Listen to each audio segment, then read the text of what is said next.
Olá pessoal, tudo bem? Meu nome é Samuel Dalelaste, sou médico e esse é o nosso espaço aqui no YouTube para falarmos sobre temas relacionados à saúde, bem-estar e qualidade de vida. Esse é o vídeo número 2 sobre um tema chamado esteatose hepática ou, uma linguagem mais popular, fígado gorduroso, gordura no fígado, tudo mesmo nome para determinar essa situação onde o fígado começa a apresentar sinais de depósito de gordura. Eu gostei muito que no vídeo número 1 aqui o Fernando mostrou bonitinho duas imagens. Fernando, repete aqui para nós, ó, fígado bonito e esse aqui um fígado doente, né? Bom, esse é o vídeo 2. Para ficar compreensível esse vídeo aqui, é legal você acessar esse link que eu estou mostrando aqui, assistir um pouquinho mais sobre o vídeo número 1, onde eu abordo todo o aspecto, como é que se forma a gordura no fígado. E um detalhe importante que eu li ali abaixo os comentários abaixo do vídeo, é que eu quase fui atacado, teve gente que me crucificou porque eu não comentei sobre suplementos fitoterápicos que poderiam ser utilizados no tratamento da esteatose hepática. E legal, vocês estavam certos. Eu cometi um erro aqui, aquela coisa assim, eu estou pensando e achando que vocês estão conseguindo acompanhar meu pensamento, né? É óbvio que essa é uma falha de comunicação. Porque no final do vídeo número 1, o que eu falei? Eu falei assim, tratamento da esteatose hepática é muito simples. É atividade física regular, não existe como tratar sem atividade física regular, restrição calórica e acabar com todo e qualquer pico de glicose na dieta. Dieta não pode ter pico glicêmico. Além do mais, também o álcool, né? Tem que abolir totalmente o álcool. Se existe alguma coisa que não tem compatibilidade, é tratamento de esteatose hepática e álcool, né? Ah, dá para diminuir? Não, tem que abolir o álcool para poder tratar. E quando eu terminei de falar esses itens, então, que é o exercício físico, dieta hipoglicídica e dieta hipocalórica, teve gente que falou, pô, mas tem tanta coisa legal para usar na esteatose hepática? Sim, tem, e eu vou falar sobre isso no vídeo hoje. O que acontece, o que eu estava querendo dizer com aquele desfecho do vídeo, é que não existe como você tratar com formulazinhas, com fitoterápicos, se você não fizer o exercício e as restrições alimentares. Você pode suplementar com o que for. Se esse paciente não mudar hábito, não vai ter um tratamento de sucesso, tá? Então, hoje, a gente vai abordar aqui o quê? Diagnóstico da esteatose hepática e tratamento farmacológico não, né? Não existe remédio para isso. Tratamento com nutrientes, com fitoterápicos, o que a gente pode usar? Bom, para falarmos sobre diagnóstico, é importante entender assim, ó, o exame fundamental, o exame básico que a gente usa é o bom e velho ultrassonografia, né? Ou também tem outro nome que é ecografia. Ultrassom, ecografia, que é aquele exame que o médico bota um gelzinho aqui sobre a pele e bota um transdutorzinho e fica enxergando a parte interna do abdômen. Qual o problema disso? O problema é que ultrassom é um exame que a gente chama assim, ó, é um exame operador dependente. O que quer dizer operador dependente? Depende muito do médico que está operando o exame na hora, né? Porque ele vai estar olhando na hora, ele mexe para um lado, ele mexe para o outro, ele vira a manopla e ele vai enxergando. E esse médico tem que ter uma habilidade para poder trazer um exame realmente bonito, bem descrito e fiel, né? Porque se o médico não tem habilidade, se o operador ali, o médico não tiver habilidade, a gente vai ter um exame muitas vezes com um laudo errado, né? Eu já vi isso no meu consultório, inclusive tem um caso que foi interessantíssimo, um paciente da cidade de Farroupilha veio consultar comigo, pedir um ultrassom de abdômen e quando eu comecei a ler o ultrassom, estava lá descrito como é que estava o fígado e aí estava descrito assim, vesícula biliar sem presença de cálculos, né? O médico disse que na vesícula dele não tinha cálculos. Eu peguei, eu me lembrei e falei, ué, mas você me disse que não tinha mais vesícula, que tinha operado a vesícula. O paciente falou, eu tirei a vesícula. Ou seja, o médico que fez o exame descreveu uma vesícula que nem existia, né? Então, a partir desse momento, esse exame para mim já não tinha mais o menor sentido eu continuar lendo, né? Por quê? Porque ficou muito claro que o médico que fez esse exame, ele não tinha um conhecimento suficiente para poder realizar um ultrassom. Quando a gente não quer precisar depender da visão, da habilidade do médico, a gente pode usar uma tomografia computadorizada, tá? Mas aí é que tá. Se eu tenho a tomografia é um exame muito mais caro. O ultrassom é um exame mais barato. E dentro dos critérios que o médico tem que utilizar, é sempre começar com o que existe de menos custoso, né, para o sistema, seja sistema público, sistema particular de saúde. Só que aí você tem que ter o médico tem que ter um colega que ele indica. Ele fala assim, ó, faz um ultrassom, mas faz lá que eu vou te indicar um colega meu que eu sei que ele sabe o que está fazendo, né? Então, primeiro ponto, exame de imagem. O exame de imagem já vai mostrar lá que existe uma alteração do parênquima desse fígado, mostrando esteatose hepática. Bom, aqui então, exames de imagem. E os exames laboratoriais. Que exames eu posso pedir para avaliar o nível de inflamação, de alteração que esse fígado tem? Por quê? Lembra o que eu falei no vídeo 1?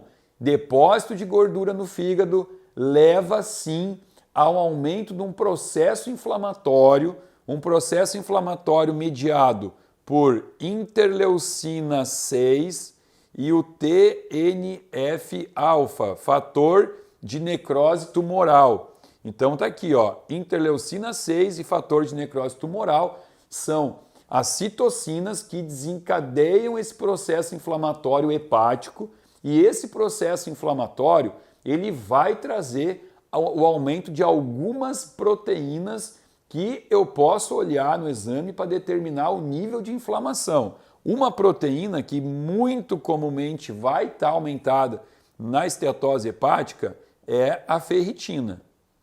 A ferritina, a gente sabe que o valor ideal dela é 75 a 150, esse aqui é o valor ideal, né? Diferente do que alguns exames trazem, né? Alguns laboratórios falam lá que até 400, 430 seria um valor aceitável. Não, né? Quanto mais alta a ferritina, mais você desencadeia a reação de Phantom, que é uma reação oxidativa de peroxidação lipídica, né, dos lipídios constituintes da membrana celular. Então você começa a ter membrana celular com colesterol oxidado, né? Isso não é interessante. Então, quando eu tenho o depósito de gordura no fígado, uma das consequências dessa inflamação pode ser o aumento de ferritina. É só a esteatose hepática que aumenta a ferritina? Não, claro que não. Por isso que ela não é um exame fiel para avaliar só isso, né? A gente tem que olhar um panorama de vários exames. Outro exame que eu vou ter alto aqui é a proteína C reativa na forma ultrassensível, que a gente chama de PCR-U. Aumento da proteína C reativa, então, também é outro indicador de um processo inflamatório hepático. Proteína C reativa ultrassensível só aumenta na inflamação pela esteatose? Não, também não. Outros processos podem levar ao aumento, né? E aqui também eu tenho o fibrinogênio. Fibrinogênio, que tem que estar menor do que 300. Bom, aqui eu tenho então 3 indicadores importantes que eu posso avaliar para determinar como está esse processo inflamatório. Porém, pensando mais a nível hepático mesmo, vamos trazer aqui outros exames que eu sou obrigado a pedir para o meu paciente.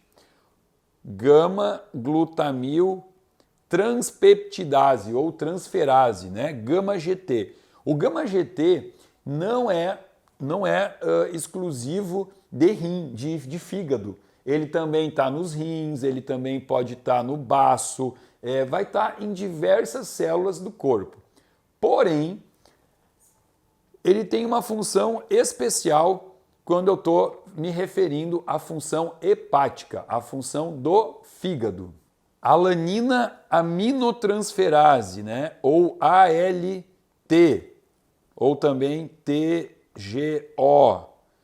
E aspartato aminotransferase, AST, ou TGP, que também a gente chama de transaminases, né? São as transaminases. Tudo enzima, tá? Gama GT enzima, TGO, TGP enzima. Você pode encontrar no exame de sangue desses dois jeitos, tá? Ou ALT ou TGO, ou AST ou TGP. O que é importante de entender aqui? Gama-glutamil transpeptidase ou transferase faz a transferência do grupo gama-glutamil,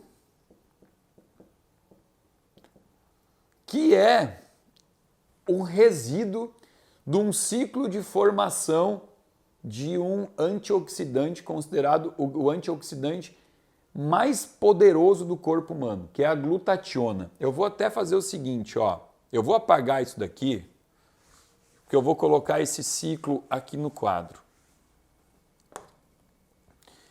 Vamos botar aqui, ó, a formação de glutationa, deixa eu deixar aqui primeiro, gama GT, TGO, TGP, vamos botar assim.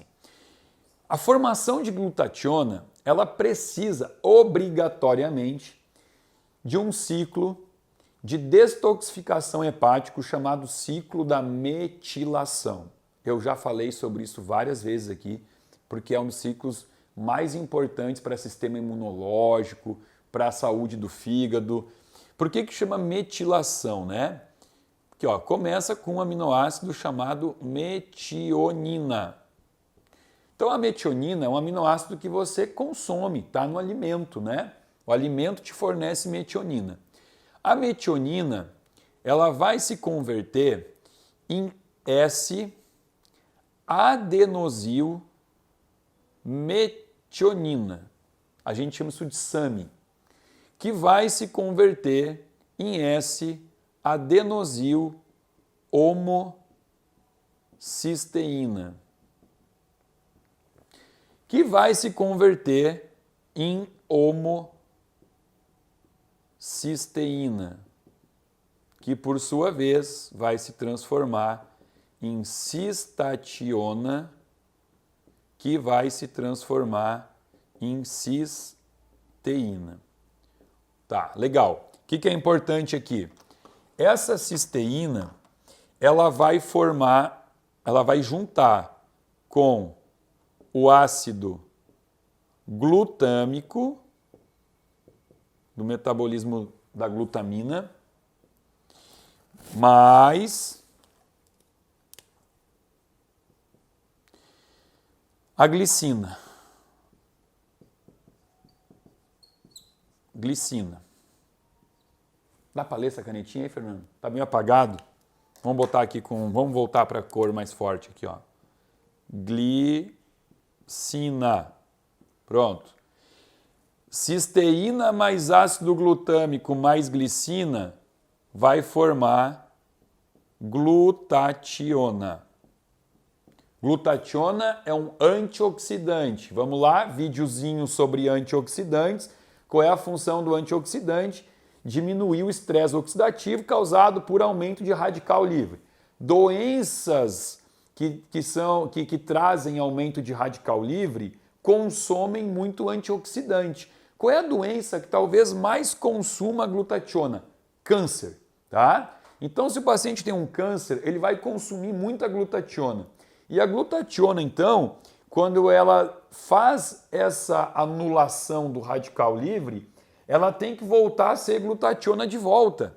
Ela retorna a ser glutationa. E quem faz esse retorno, transferindo através da membrana celular o radical gama-glutamil, é a gama-glutamil transpeptidase. Então o gama-GT está intimamente envolvido nessa formação de glutationa, que também, por sua vez, depende desse ciclo de metilação no fígado, que é muito comprometido pelo consumo de álcool e pelo depósito de gordura. no fígado. Esse ciclo aqui, que a gente chama de ciclo da transmetilação, da metilação, ele é um ciclo dependente de vitamina B6, que é o piridoxalfosfato, ou piridoxina. Ele é dependente da vitamina B9, que é o ácido fólico, na forma ativa é o metilfolato, e da vitamina B12, que é a cianocobalamina.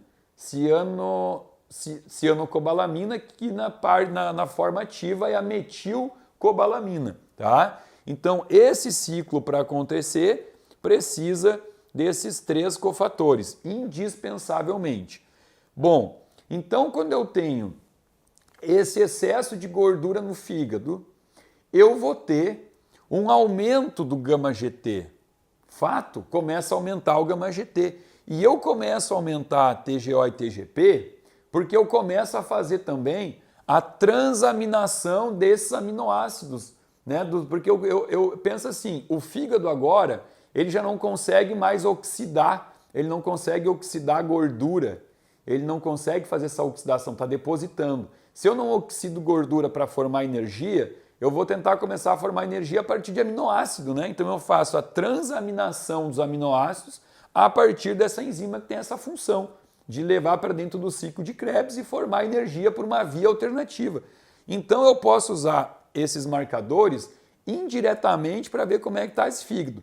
Detalhe importante, todo paciente que tem esteatose hepática vai ter aumento de TGO e TGP? Também não.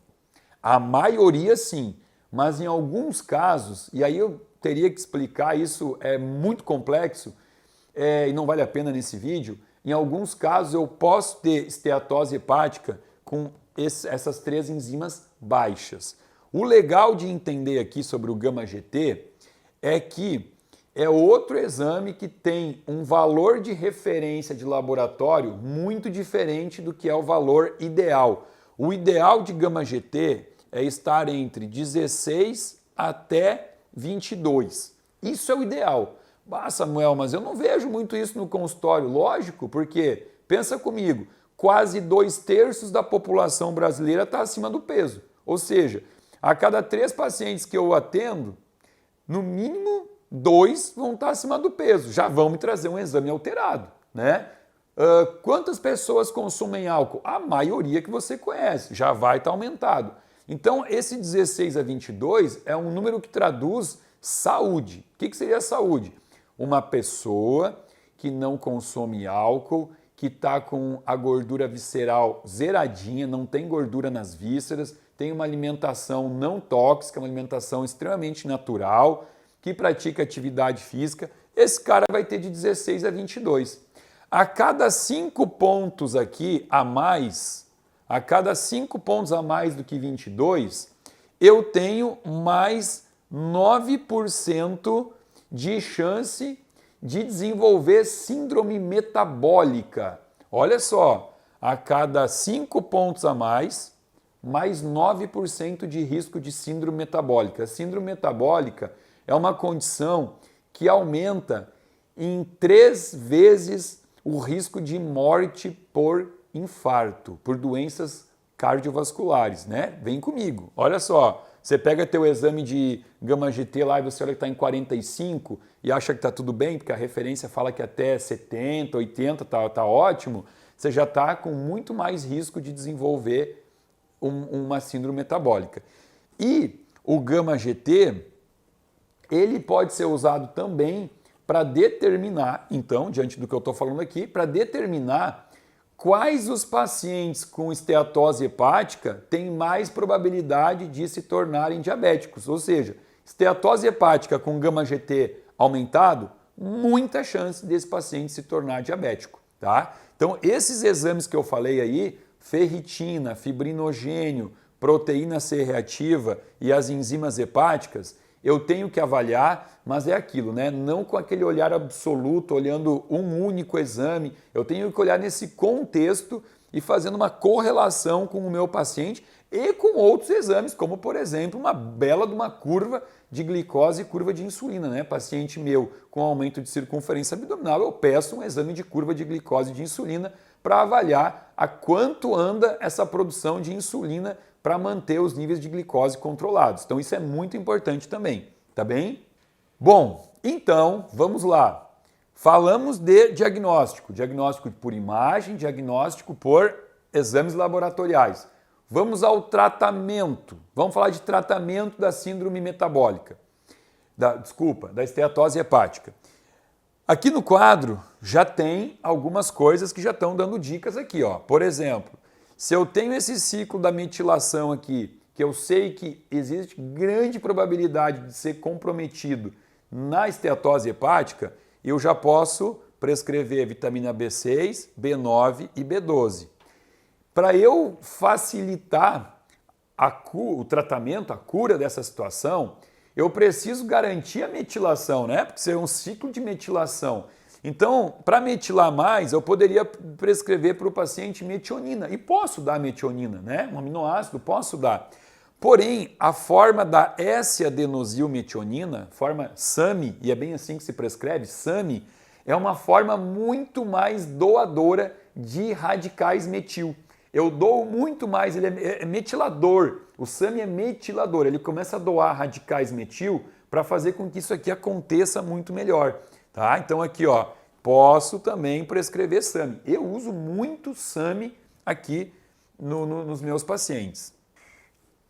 Ácido alfa-lipóico, ou também existe uma forma até um pouco melhor, vamos escrever inteiro, ácido alfa, o alfa pode ser com pH também, R-lipóico, né? Posso usar a forma R, é um pouquinho mais caro, um pouquinho melhor, mas eu uso o ácido alfa-lipóico nos meus pacientes. É um potente antioxidante que ele trabalha, ele é anfipático, porque ele tem uma porção que vai trabalhar, vai fazer o trabalho de baixar os radicais livres, uma porção hidrossolúvel, e ele tem a porção lipossolúvel, ou seja, ele atua nas duas maneiras.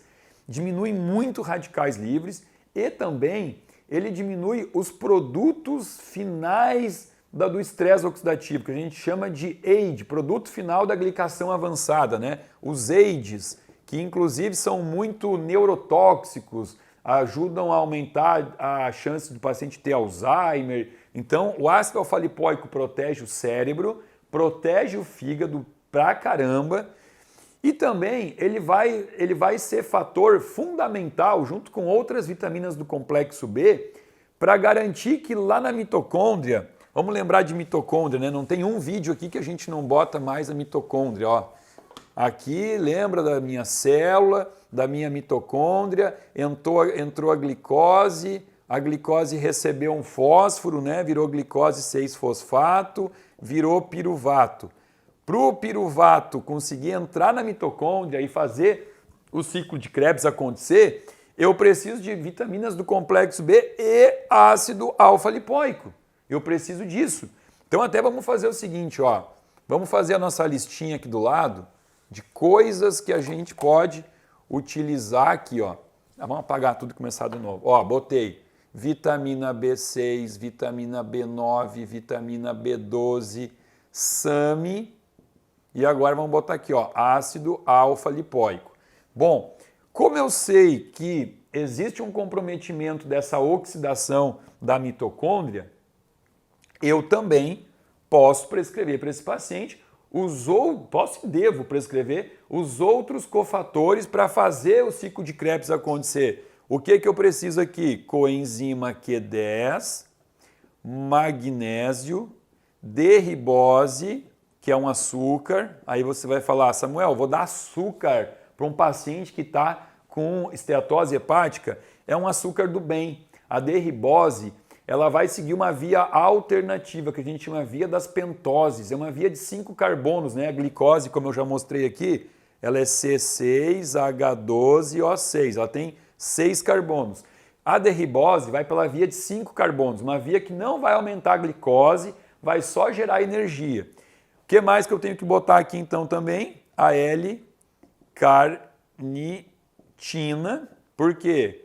Ácido alfa-lipóico coenzima Q10, magnésio, D-ribose e L-carnitina é chamado do quinteto de Sinatra, né? De Stephen Sinatra. Inclusive está aqui o livro dele, que eu já mostrei, já falei aqui, ó, O Mito do Colesterol, né?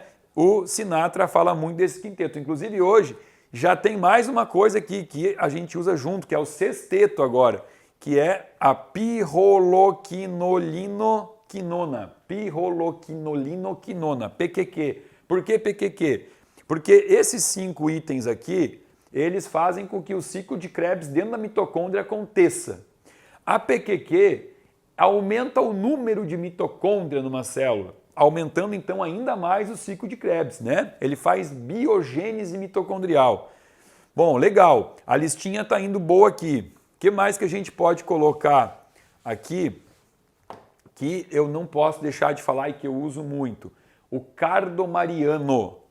Cardomariano. E aqui agora a gente saiu um pouco dos suplementos, a gente entrou na fitoterapia. E que, na verdade, fitoterapia tem muita coisa, tá? Que eu poderia usar no fígado. O dente de leão, mas tem um que funciona, é o cardomariano, que a gente prescreve sob forma de silimarina, tá? Silimarina. Ele é um protetor hepático, é um baita de um protetor hepático, inclusive usado em situações assim, se eu tenho que dar para um paciente um remédio que, por algum motivo, né? Por exemplo, vai tratar fungo, o paciente está com fungo, os antifúngicos são muito tóxicos para o fígado, né?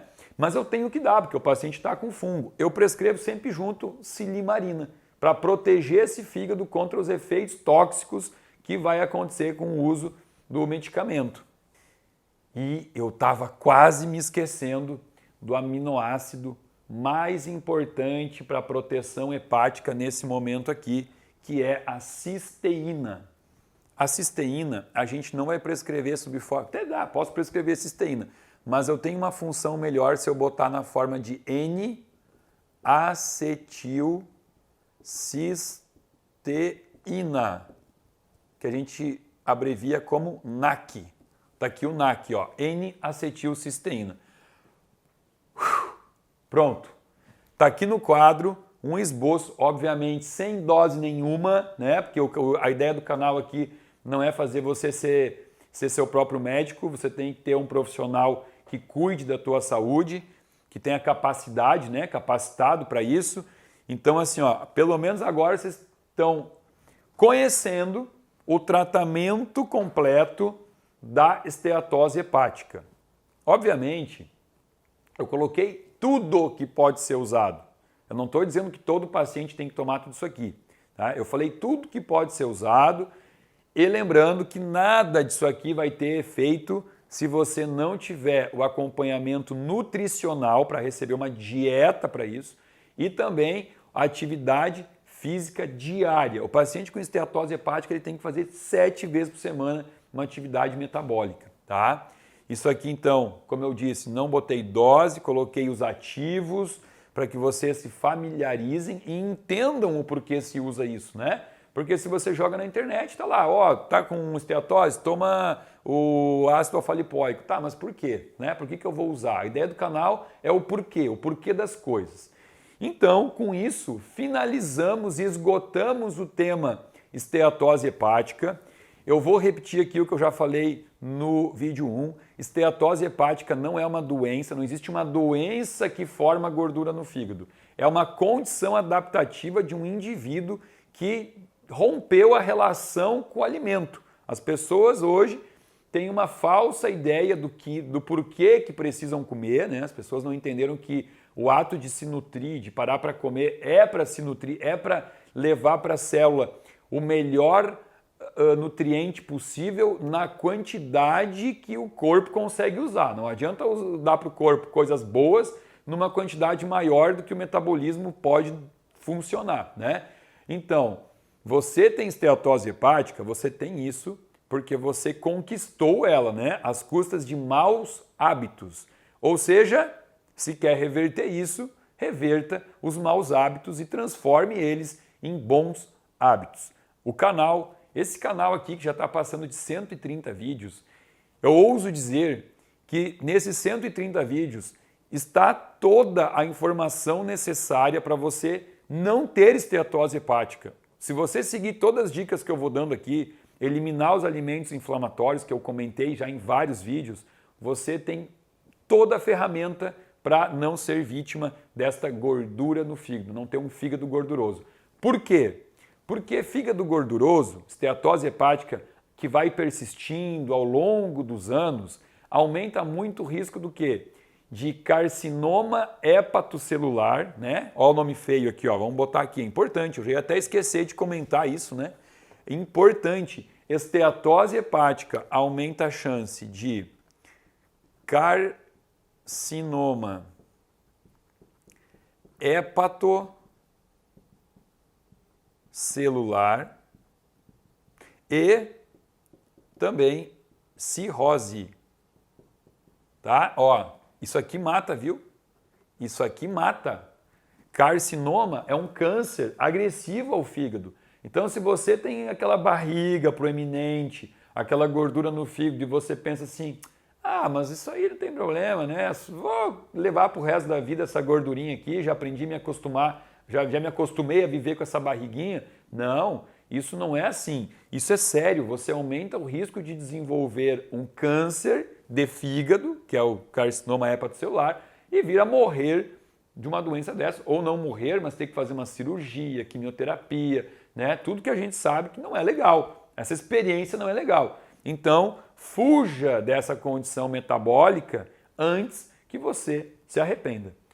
Essa é a dica desse vídeo, então, né? Para isso que eu explorei todo o caminho lá, como forma a gordura no fígado, como evitar que ela forme e o que fazer depois que tiver formado. Dei para vocês todas as informações para isso. Eu espero que tenham gostado.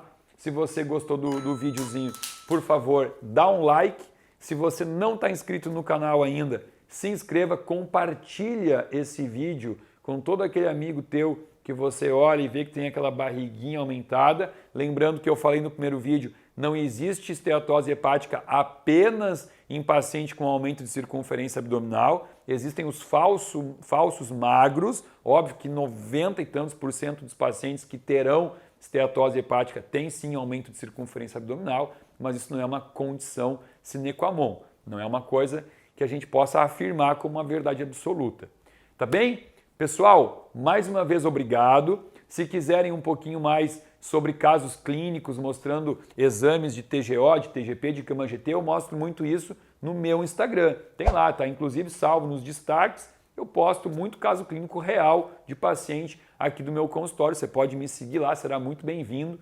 Agradeço você por ter ficado até o final do vídeo e se quiser se inscrever, abaixo aqui desse vídeo tem um link onde você se inscreve e fará parte de uma comunidade que recebe conteúdo gratuito e exclusivo aqui do meu canal toda semana. Muitíssimo obrigado.